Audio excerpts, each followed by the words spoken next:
Good morning, everyone. This is Yvonne Mason, your independent best-selling author down here in sunny Florida, where the heat index is over 100 degrees. But for that, I am grateful because it is another beautiful, beautiful day in my life. I was, as all of us have been, watching the insanity of the past few days. And then this morning, I read something from a friend of mine who reminded me about Dale Carnegie and his book, How to Win Friends and Influence People. And many people will say, oh, that book's outdated. He doesn't know what he's talking about. It's a stupid, stupid book. No, it isn't. I spent many, many years in corporate America, both as an employee and as a manager. I have had some really, really, really ugly bosses. I've had some narcissistic egomaniacs. I have had some pansies that wouldn't take up for an employee because they were afraid for their own jobs. I've had men bosses, female bosses, bosses younger than me that thought they had the world by the tail and knew all the answers and they didn't even know the questions.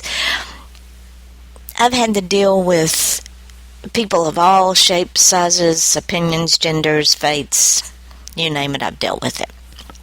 Young people, old people. And I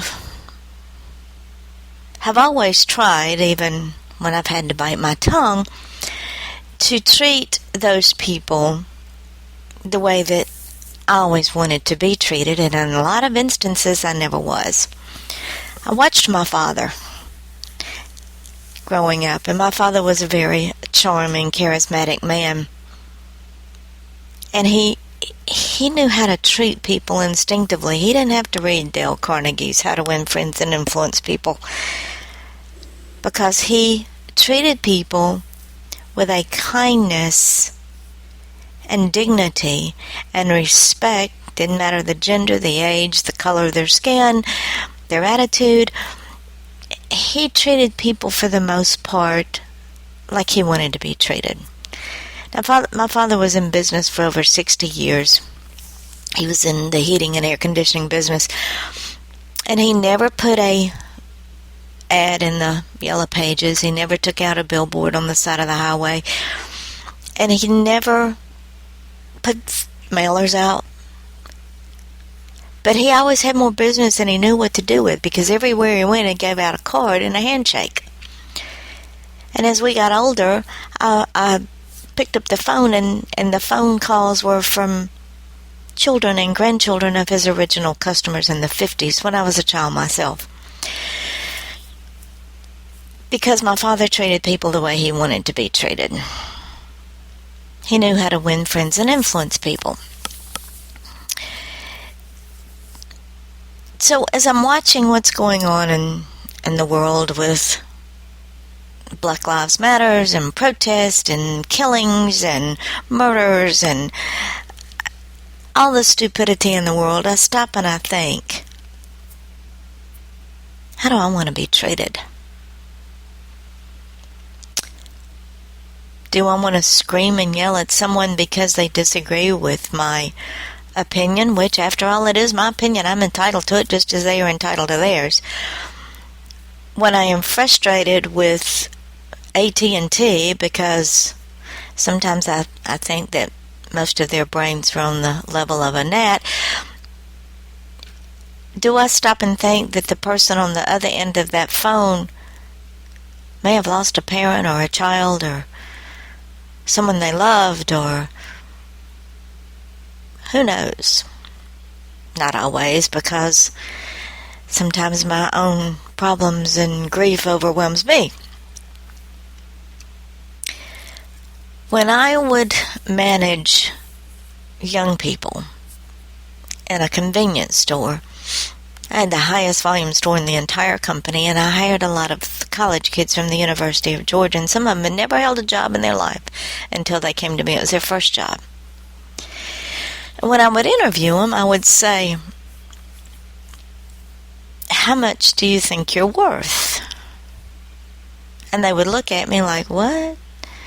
And I'd say, come on, tell me, how much are you worth? Well, minimum wage. This is my first job. I'd say, well, okay, if I were another boss, that's exactly what I would pay you.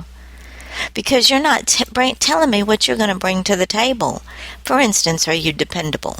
Are you reliable? Are you honest? Do you have a desire to work? Will you maintain this store like you're responsible for it? Because when you hear, you are responsible for it. And if you can answer yes to all those questions, then you bring so much to the table. So never undersell your worth. And when they screwed up, rather than going in and screaming and yelling like a banshee, like many employees that I've had, I would sit down and I would try to set up a scenario and say, okay, put yourself in my position. You're my boss. How would you handle this? They would soon find their own solution, and they would understand that A, they could have handled it different. B, it was not an earth-shattering mistake, because all mistakes can be fixed. If not, then why worry about them? And C, they still had their dignity. Then they would go out and they would work so much smarter than they did before. I had a boss one time say, you can work harder all you want to, but if you don't work smarter, you're spinning your wheels. Which makes sense. You can work from daylight till dark, but if you're still doing the same thing over and over again and you're not working any smarter, then you're not doing anything constructive. I was with a friend of mine, and we were going to a painting class. And we were sitting, we had arrived, and we're sitting, she wanted to sit next to me, so she sat next to me, and we were sitting there, and we were painting, and she kept saying, this is bad, I said, look, you're doing fine. It is your interpretation. It doesn't matter what everyone else's looks like. That is theirs. You're in no competition with anyone. It is your painting. Make it like you want it, like you see it in your eye. And she looked at me and she said, Yvonne, I'm going to tell you something. And I'm going, okay, what? She says, you've always been kind to me, and I love you for it. And I said, sweetheart, what a beautiful thing to say, but yet a sad thing to say. I said, are people not kind to you? She said, not always. You see, my friend did not always have what we call extremely good social graces, but she had a kind heart and was a beautiful person. But for her to say, I love you because you've always been kind to me, broke my heart, but yet it made me feel good inside. It broke my heart for her because she's a kind person. She's a good person. And for others not to see it broke my heart. It made me feel good because an action that I take in a natural way uplifted her. So when I see stupidity run amok because we're so busy being self-absorbed and we're so busy saying me, it's all about me, it's all about me. No, it's not all about you. When you see that person in the grocery store and their line is down to the meat aisle, they're the only person there, and you have a frazzled mother at the register, and she's trying to get things paid for, and she's got children hanging on her hip, and she's got children screaming, and she's pulling her hair out because maybe she was up all night with a sick child. Maybe that cashier's feet are hurting because they're pulling a double. And you're standing there and you're fidgeting and you're puffing and you're puffing and you're rolling your eyes, and stop. Just stop. You don't know what kind of burden those people in front of you are carrying. You don't know what's on their plate. Yeah, you might have 5 minutes to get to work, but whose fault is that? You should have left 30 minutes early. It's not the cashier's fault that you're running late. Nor is it that young mother's fault that you're running late. They have their own burdens. When you get in front of a customer service rep and they're running around like a chicken with its head cut off, and you snap at them because you don't feel like you're being waited on fast enough, or you can't get what you want done right now, stop. It's not their fault that you have an issue. Nor is it your fault that there's a store full of people and only 2 people there. Just stop. You want to win friends and influence people? Be kind. Think about how you would feel if the roles were reversed.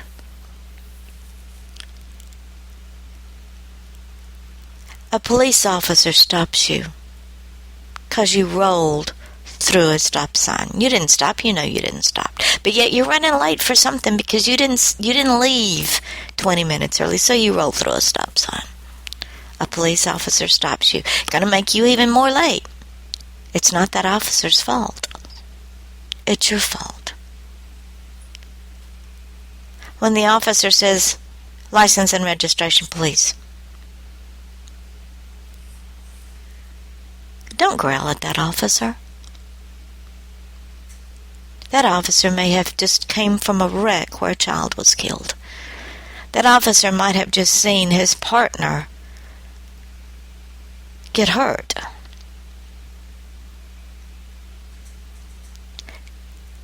You don't know what other people's burdens are.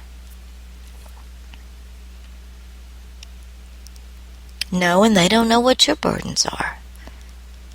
But if you put out that warmth with a smile, no matter your burden, it will be reciprocated.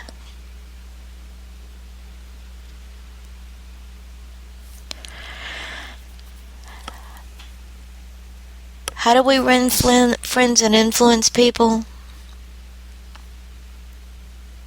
We treat them like we want to be treated.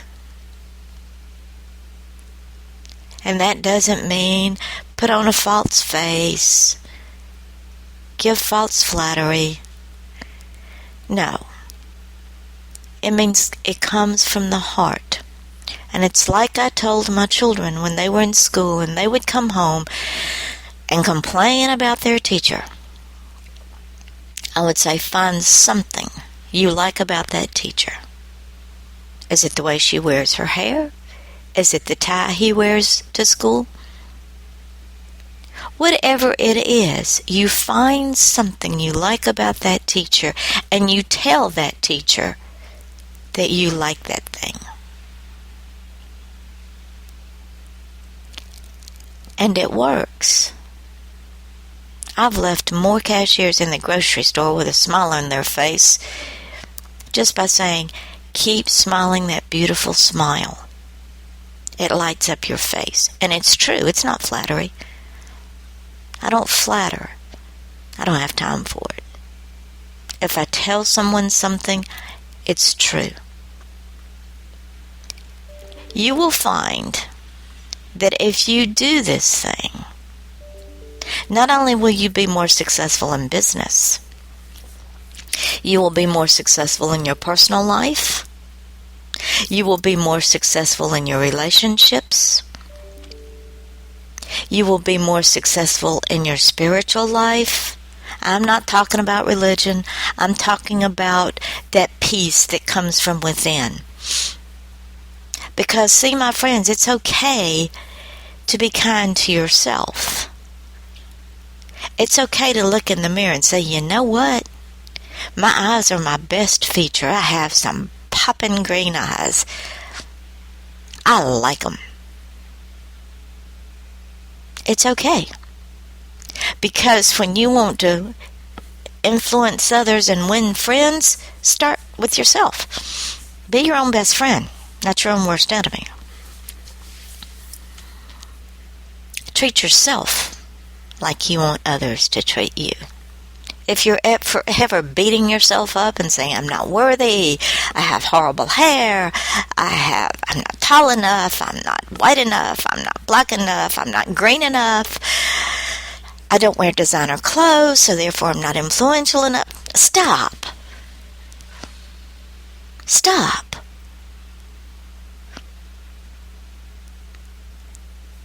Our beauty does not come from the outside. I've seen some of the most beautiful women in the world that were so rotten on the inside it was unreal.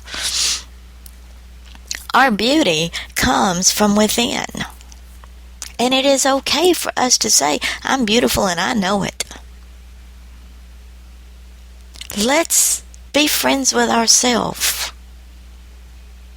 Let's influence ourselves so that we can in turn influence others and win those friends because we're friends with ourselves. We are okay just the way we are. When we criticize others and we see others' flaws, you know what we're doing? We're seeing our flaws in them, and because we don't like them in ourselves, we point them out in others. Stop. That is not constructive. It only tears us down and tears them down. Yes, I am opinionated. I am overbearing. I can be domineering. I can be dogmatic.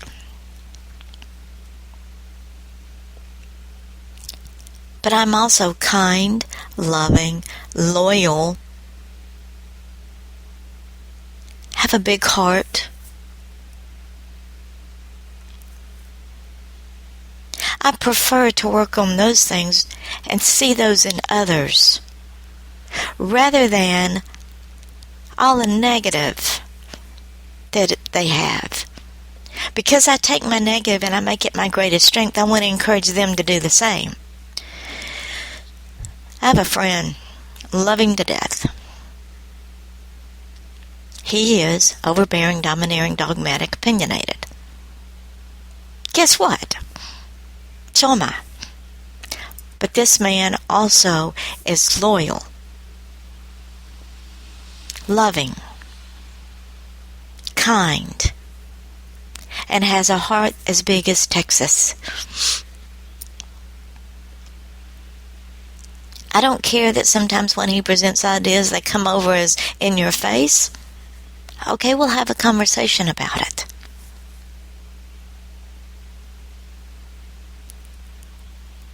Because sometimes when I have ideas, they come over as in your face too. I hope that maybe I've learned how to redirect that, and am helping him to redirect that. But that doesn't make him a bad person. On the contrary. In a fight, I want that man on my side. Because he will have my back every time. How do we win friends and influence people? We treat them like we want to be treated. So if you don't know how you want to be treated both in your personal life and in your professional life, sit down and make a list of the things that you want done by others to you. Do you want to be treated with respect, with dignity, with a smile, with patience, with kindness, with love? That's how you treat others. When you make a mistake in your professional life, do you want your boss in your face yelling and screaming at you and nothing is resolved? Do you want to be called stupid and ignorant and dumb? You want to be threatened with your job? No. Don't do it to others. We have more power when we lift others up than when we put our heel on them to keep them down. We have more power when we give our power away. We have more power when we treat others like we want to be treated. We don't have fear from our employees. We have respect. Respect that is given with love and dignity. Our employees don't fear us. Our mates and our relationships don't fear us. They respect us, they love us, and they want to be the best that they can be. I refuse to work for an employer that I fear. I lived in it too long. I would rather work for an employer that is honest, respectful, to me, of me, and for me, that earns and commands and demands my respect and kind. That is an employer that I will work my heart out for. That is an employer that I will go the extra mile for, because I want to give my best, not just what I have to.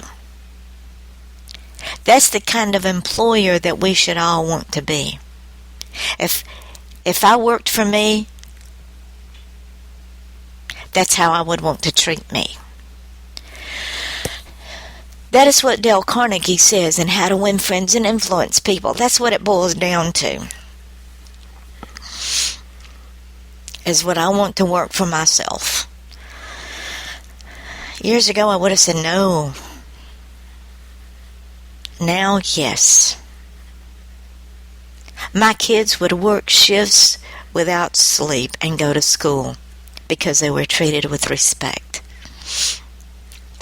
They were treated like I wanted to be treated. In this day and age of unrest and unhappiness and self-absorption, change begins with me. Change begins with you. We can sit and watch our TVs and throw our pillows at it and rant and rave and say the world's going to hell in a breadbasket and we're all going to die. Yeah, well, that's going to happen. We are all going to die.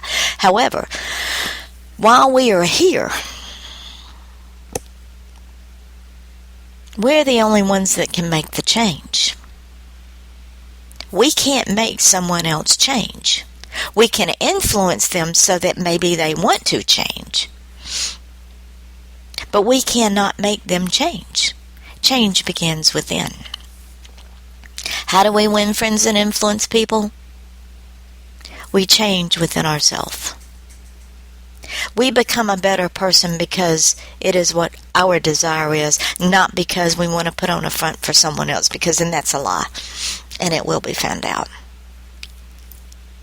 Change comes from within.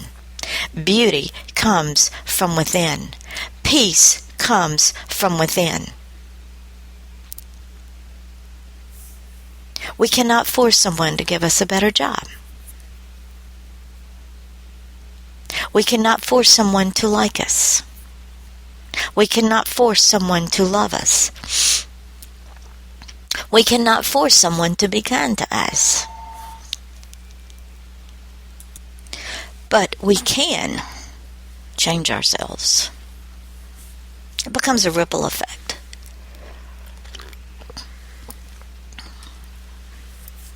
It's like a pebble in the water. We drop that pebble and it ripples. It goes for miles and miles and miles. Be the change. Be the one that wins friends and influences people. When someone stands at your casket or your urn of ashes, what are they going to say? Are they going to have to roll around in their brain and find some little tidbit of something? Or is it going to come natural? Are they going to say something like, "You have always been kind to me"?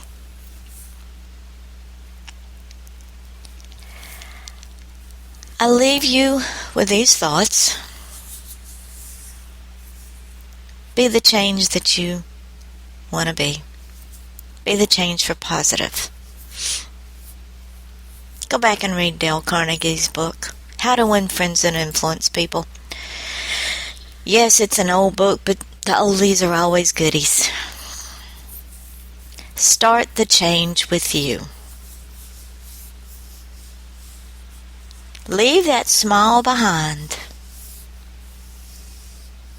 Embrace your faults. Make them your greatest strengths. Look for the positive in others.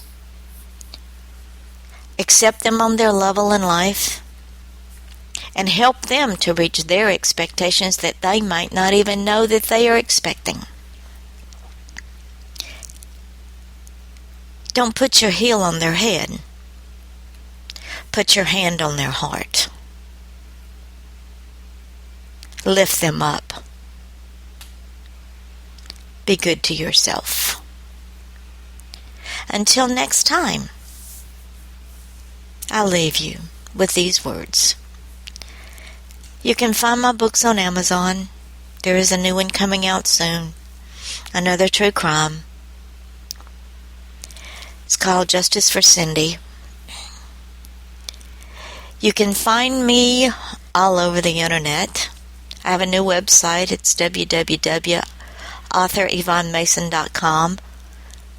Put your email up there and join me and look for my newsletter. Until next time, be good to yourself. Be kind to yourself. Have peace in your life.